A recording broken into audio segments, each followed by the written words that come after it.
That is the home of Rodrigo Diaz, whom Moor and Christian alike call El Cid. It is from the Arabic Sayyid, which means Lord. He is the greatest man who ever lived. The Cid was a knight and loyal vassal of one of the old kings of Spain. When the old king died, his kingdom was partitioned between his surviving sons, Sancho and Alfonso. King Sancho ruled Castile, a windswept barren land named for its many border castles. The Cid continued to serve Castile and its new king, as was his duty. The sly King Alfonso ruled Leon, but openly plotted to become king of all of Christian Spain. There was soon open warfare between Castile and Leon. With the death of his brother, Alfonso became king of both Leon and Castile, the most powerful king in Christian Spain. Far to the east in the Holy Land, they speak of only one Muslim expansion, that of the Seljuk Turks. But here in Spain we speak of another, the Moors.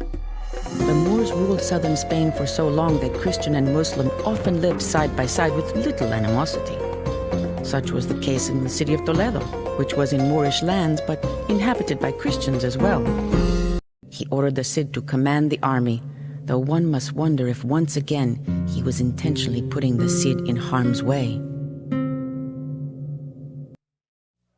Once again the Cid emerged victorious and delivered the city to King Alfonso.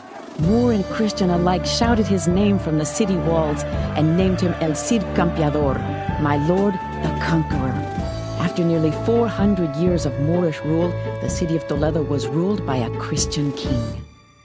But still, Alfonso was not satisfied.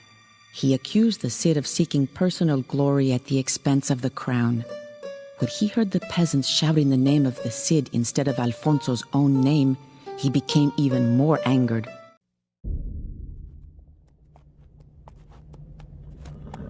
King Alfonso sent his most loyal and able servant Rodrigo Diaz the Cid into exile with only his horse Bavieca.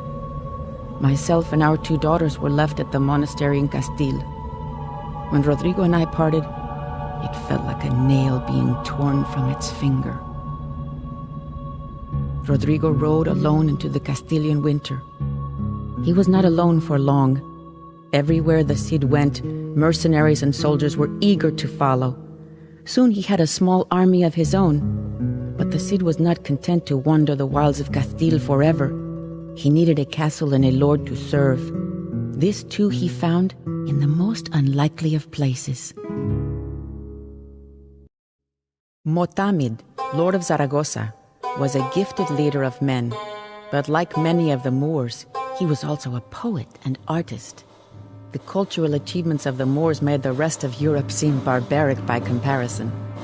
As the Cid parleyed with Lord Motamid in his sumptuous palace, he feasted on meals that came floating down an indoor stream. Motamid bestowed rich gifts on the Cid and made him a wealthy man. But the Cid, ever the loyal servant of Castile, convinced Motamid to ratify a treaty making Saragossa part of Castile. The Cid never fought openly against King Alfonso, though he did make enemies with Count Berenguer and other Spanish lords who wanted only tributes of gold from the Moors and were not interested in making alliances with them. Count Berenguer would remain the Cid's enemy for many years.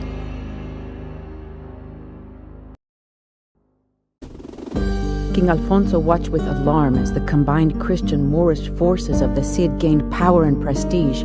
Finally, he could stand it no longer and sent his own army against Motamid's Moors at Saragossa. As much as he would have liked to come to the assistance of his friend Motamid, the Cid could not draw steel against King Alfonso, as he was still the Cid's rightful lord. Since the Cid could not assist him, Motamid was forced to seek help elsewhere. When he contacted the Berbers who lived beyond the sea in Gibraltar, however, he received more than he bargained for. These veiled religious zealots waged a continuous jihad across the barren dunes of the Sahara. Their leader, the fanatical Yusuf, who never showed his face, immediately prepared to cross the ocean into Spain with thousands of men and camels. Alfonso needed only have mentioned that Spain was in jeopardy, and the Cid would have come. And when the Cid did finally come to his king's aid, The Berbers were crushed, and their leader Yusuf was forced to flee back to Africa. The Cid bowed to Alfonso, ready to return to his rightful place as the king's champion. But King Alfonso was angered that the Cid had not arrived sooner and ordered him to return to his exile. This time, he seized the Cid's wife and children.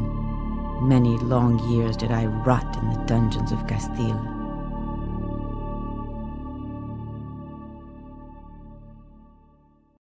The Cid was in exile again, and this time there were no Moors to welcome him in. He wandered the bleak rocks of Castile and wondered if his tale was finally at an end. And yet, a remarkable thing happened.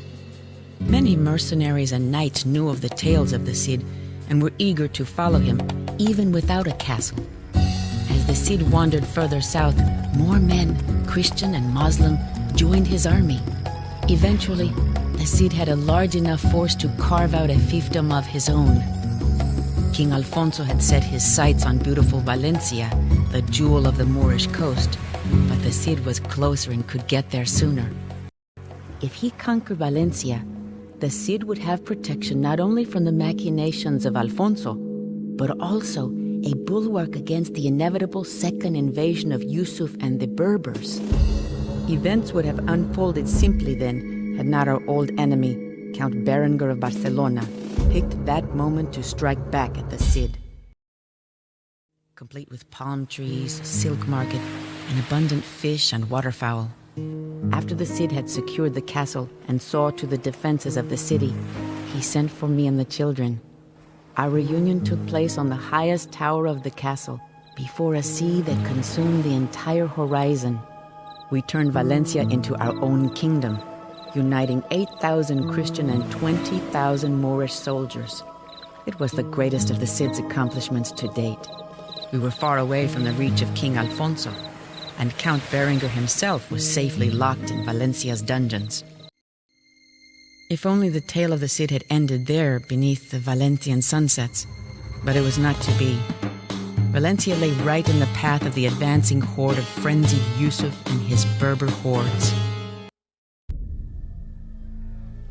We were trapped and alone in our kingdom of Valencia. The Cid immediately sent out messages for potential allies, but there were few to be found. The Christian kingdom of Aragon was too far away, and King Alfonso of Castile seemed in no hurry to come to the Cid's defense. Even the Cid's old ally, Motamed the Moor, was of no avail.